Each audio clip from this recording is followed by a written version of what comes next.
Hey, what's going on everyone? I'm the Derek Liu, and in this video I'll be talking more about why did I choose to take a leave of absence from school that might potentially delay my graduation date, and I'll also be sharing more about what am I doing in this whole period of time so far in this semester and what am I going to continue doing throughout beyond this semester. And in the second part of this video, I'll be sharing more about some updates that I have that will be happening to this channel as well as in life. So going right in this semester is technically the start of my final year, and I chose to take an LOA to intern with a tech company to learn more about how a business works and the business environment wise, trying to hone on my business acumen, trying to change the mindset that I have towards how a business works, and also improving more on my communication skills. So being in a corporate environment, there's a lot of stakeholder management to handle and to be well knowledgeable about, and how do I deliver the highest quality of work while managing the stakeholders at the same time.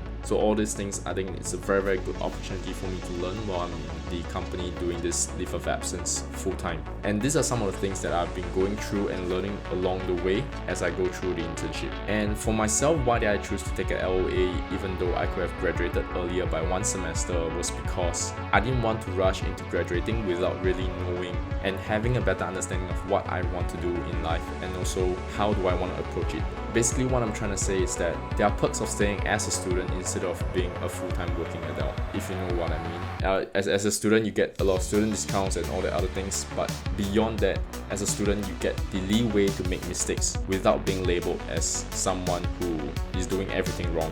When you start your full-time job, often you are being treated as a professional and you don't have the liberty to make any form of mistake, and any mistake that you make, it might potentially cost you your job, which is quite a scary thing if you think about it. And also going about how I did this LOA without delaying my graduation. Technically, I did another video, I'll link it up somewhere. I shared across my experience on how I planned my whole entire schedule and timetable through all 4 years of my university life, and I hope that it can help you also if you're considering to do something similar. Basically, a long story short would be I managed to overload enough modules to technically save me on one semester worth, and in that way I can do one of two things. One, I can graduate early, or second thing, I can choose to take a leave of absence without delaying my graduation. And before I dive right into what I'm doing in this LOA, I would like to share more about the pros and cons of graduating early. That means graduating off cycle and versus graduating on time. When you graduate off cycle, often the pool of employers who are hiring would be much smaller, so the opportunities might be much lesser if you think about it. And although the competition will be lesser, but if there's no one there that's hiring, then it's even worse, if you get what I mean. So graduating off cycle might not be the best thing, but of course it is up to you whether you want to graduate off cycle or non cycle. That I can't decide for you, but I'm just telling you what's the pros and cons. So yeah, you decide for yourself. So during this period of LOA, what I've managed to do is I'm working at SAP. I'm doing 2 different rotations, one in the APJ President's Office, and second one is in the Business Technology Platform pre-sales as a solution advisor, and going through on a very high level about what I'm doing in this 2 rotation. For the President Office is more of the strategic work and overseeing how things are running across the whole region and making sure that everything flows perfectly from the start to end, especially when it comes to dealing with high profile customers and making sure that their problems are resolved and making sure that their queries are being answered to, and managing all the different kinds of meetings that we have internally and externally. For the solution advisor portion under the business technology platform, it is more of learning the solutions that SAP has and being able to present some of these solutions to our customers internally and externally, and guiding them along during the different workshops that we organize.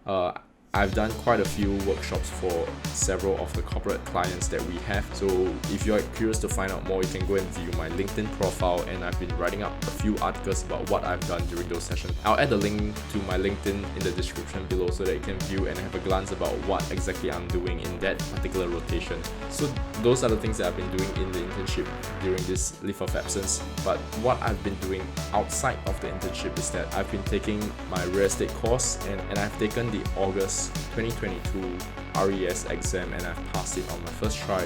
And right now I'm officially a licensed realtor with ERA under Kenny Neo Divisions. I just started this real estate journey slightly less than a month ago and it has been a tremendous ride. The learning curve has been super steep. I've been learning a lot more about the market, the real estate industry, how do I talk to clients both from the buyer and seller side, tenants and landlord side. There's a lot of things that I have to learn all from scratch and it is really the same thing as running a business on my own. I'll elaborate more in subsequent videos because that's what I'm gonna talk about in terms of the direction of this channel that I'm heading towards. It will definitely be still revolving around school, my interests, which revolves around motorcycles, revolves around internships. Now I'll be including more about real estate related videos, be it in terms of market analysis about what's coming up next, new launch projects that are coming up, as well as what are some of the things that you might consider before buying a property in Singapore. I believe I'll also be making home tour videos. I'm not sure if it's something that you would like to see, but comment down below if it's something that you're interested to see. So I'm definitely excited for this real estate journey.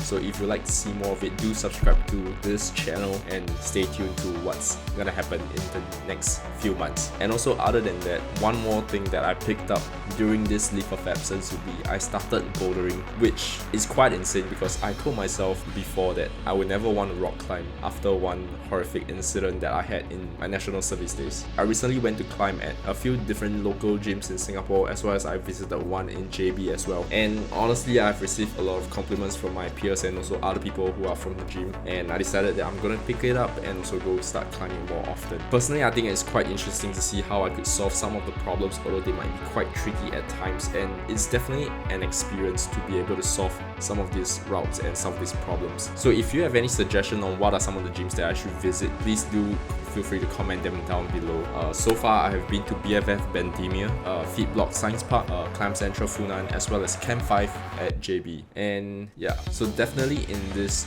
time to come in the next few months, it will be pretty exciting because of the new things that I've been trying out, as well as I'll be back in school next semester in January. And also in December, I'll be flying to Korea for winter exchange. So that will be definitely interesting because it will be one whole month in Korea and I don't know anything about Korea, but so if you have anything that you want to recommend that I should do in Korea, please comment them down below. Just anything that you want to comment, just comment them down below, be it in terms of where I should go and climb, what kind of videos do you want to see, as well as what should I do in Korea. Please help me with these three things. Take care, stay safe, and I'll see you guys in the next video.